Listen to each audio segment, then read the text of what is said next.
28 जिलों में ओले पड़े हैं और 26 लोग मर गए, 100 से ज्यादा लोग जख्मी हुए, 9 लाख हेक्टेयर फसलों को नुकसान हुआ। उसका क्या कहना है भारतीय जनता पार्टी का, क्योंकि आधे से ज्यादा बिल्कुल सही बात है। महाराष्ट्र में अभूतपूर्व इस प्रकार की परिस्थिति तैयार हुई है, जिस प्रकार से ओले पड़े हैं, किसानों का इतना नुकसान हुआ है कि जिसकी कोई हद नहीं है।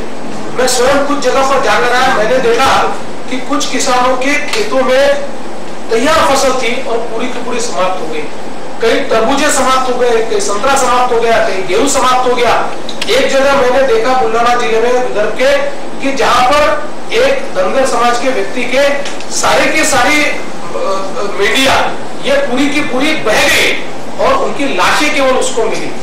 तो एक प्रकार से बहुत विध्वंसक इस प्रकार की परिस्थिति है और ऐसे समय सरकार की ओर से जिस सकारात्मकता के साथ काम होना चाहिए वो होता हुआ दिखाई नहीं देता। जिस प्रकार से मदद देनी चाहिए, मैं ऐसा मानता हूं कि इस मामले में सरकार ने अपनी तिजोरी को खुला करना चाहिए, लेकिन सरकार पता नहीं कौन से पेशोपेश में सरकार की ओर से इसके ऊपर कोई भी काम नहीं किया जा रहा। प्याज को लेकर के प्याज के भी 25 से 30% फसलें खराब हुई, अंगूर की 50% के आसपास खराब हुई, तो क्या लगता है कि चुनावी मौसम में प्याज फिर से एक बार सिरदर्द करने वाला है? देखिए, अभी तो हम इसमें राजनीति का विचार ही नहीं कर रहे, क्योंकि किसान की हालत ऐसी है, जब हम उनको मिलते हैं तो रो रहे हैं। किसान के लिए उसकी फसल बर्बाद होना ये उसके बच्चे की मृत्यु होने जैसा होता है और इसलिए उसकी ओर देखने के बाद राजनीति बाजू रखिए। हम तो सरकार को ये कहते हैं कि सरकार उनको कितनी भी चाहे मदद दे दे, हम कोई उसको ऑब्जेक्शन नहीं लेंगे, हम आचार संहिता का मुद्दा भी खड़ा नहीं करेंगे। उल्टा अगर सरकार चाहती है तो हम सरकार के साथ जाकर इलेक्शन कमीशन को ये कहेंगे कि आचार संहिता से इसको छूट दीजिए। वैसे मेरी जानकारी के अनुसार इस प्रकार से अगर सरकार मदद करना चाहती है तो उसके ऊपर कोई आचार संहिता लागू नहीं होगी।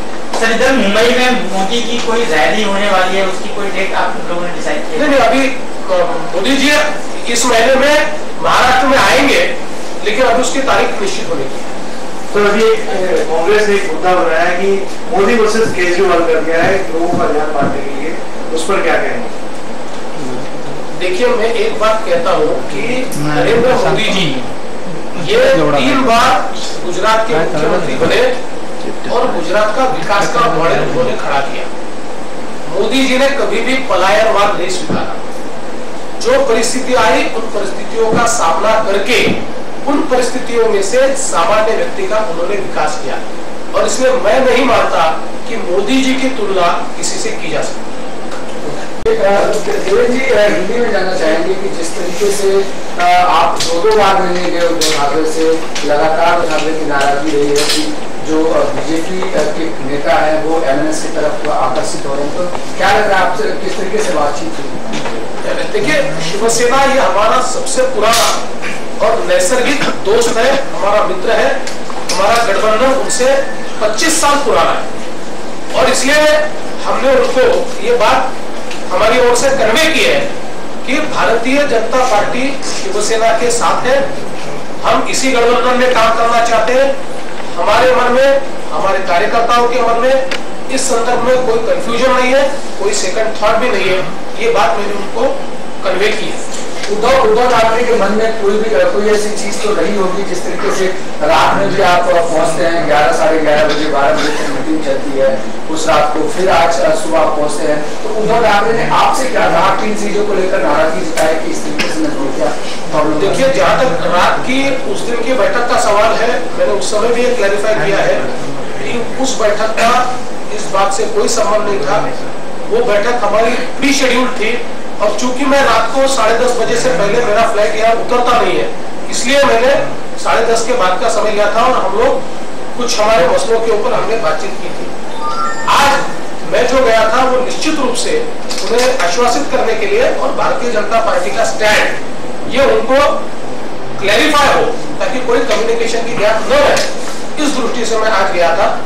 और जो बात हमने उनको कही है कि भारतीय जनता पार्टी के मन में शिवसेना के प्रति जो भावनाएं हैं, उनकी बातों से मेरे ध्यान में यह आया कि कि शिवसेना के मन में भी भारतीय जनता पार्टी के प्रति उतना ही प्रेम है और वैसी भावना है। आज तुम्हारा देवेंद्र जी एक चीज बताइए, अगर शिवसेना के अगेंस्ट में एमएनएस खड़ी होती तो अल्टीमेटली नुकसान तो बीजेपी का भी है, शिवसेना का भी है, तो उनकी मांग तो जायज है एकदम। देखिए, एमएनएस ने क्या करना है वो एमएनएस ने तय किया, हमने क्या करना है ये हम तय कर सकते हैं। और हमने ये तय किया है कि जहां शिवसेना का उम्मीदवार है, हम पूरी ताकत के साथ शिवसेना को चुनकर लाने के लिए हमारी ताकत लगाए। लेकिन एमएनएस उधर भी हाथ बढ़ाए हुए हैं, बीजेपी की तरफ भी बढ़ाए हुए हैं।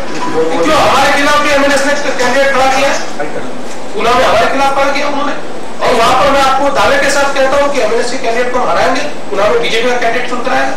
देवेंद्र जी, लेकिन आपको नहीं लगता है कि 2009 में जो परिस्थितियां बनी थी दोबारा वही चीजें सामने हुई? खुद आप लोगों ने एमएनएस से जाकर समर्थन मांगा। हमने एमएनएस को समर्थन मांगा नहीं। श्री नितिन गडकरी जी ने बहुत स्पष्ट शब्दों में क्लैरिफाई किया कि अगर एमएनएस ये चाहता है कि नरेंद्र मोदी जी देश के प्रधानमंत्री बने तो एमएनएस ने विड्रॉ होना चाहिए, इतने स्पष्ट शब्दों में उन्होंने कहा। और जहां तक 2009 की स्थितियों का सवाल है, मैं आपको दावे के साथ कहता हूं, देश में और प्रदेश में, महाराष्ट्र में जनता ने यह मन बनाया है कि नरेंद्र मोदी जी को देश का प्रधानमंत्री बनाना है, और वोट डालते समय जनता विचार करके वोट डालेगी कि किसको वोट दिया तो नरेंद्र मोदी जी प्रधानमंत्री बन सकते हैं। इसलिए कोई भी वोट स्पॉइलर का काम कर नहीं पाएगा। जो नरेंद्र मोदी जी को प्रधानमंत्री बना सकते हैं, ऐसे महायुति के उम्मीदवारों को ही जनता वोट देगी, मुझे विश्वास है। अगर उद्धव ठाकरे जी ने बोला कि हम युति जोड़ना चाहते हैं, तो ऐसे बीजेपी का स्टैंड क्या रहेगा? क्योंकि मेरा पूरा विश्वास है कि हमारी जो महायुति है, और विशेषकर शिवसेना और भारतीय जनता पार्टी की हमारी जो युति है, ये इतनी मजबूत है कि कोई कंफ्यूजन क्रिएट करने का प्रयास भी करे, तब भी ये युति टूट नहीं सकती।